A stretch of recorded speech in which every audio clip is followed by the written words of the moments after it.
I'd like to make two comments related to the people's monitoring of the right to food and nutrition, which is an important article, I think, in the Watch.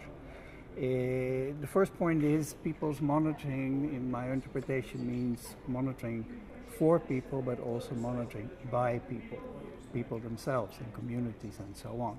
And I think that calls for very local monitoring systems, or perhaps not even called monitoring systems. Mm-hmm. The second point is that we have been talking about monitoring indicators now for more than 12 years, since the voluntary guidelines.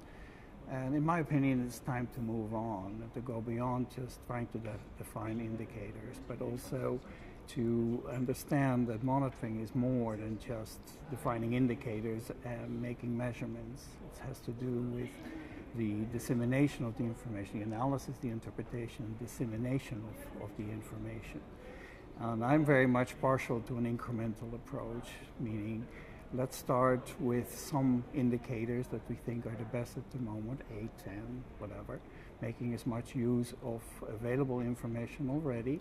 Let's get started, let's draw our conclusions from those, see which indicators work and which don't, and then over time add more to this sort of indicators and maybe different ways of disseminating the information so that it translates into real action. And I think that is the main important part for monitoring. It has to translate into real action and change.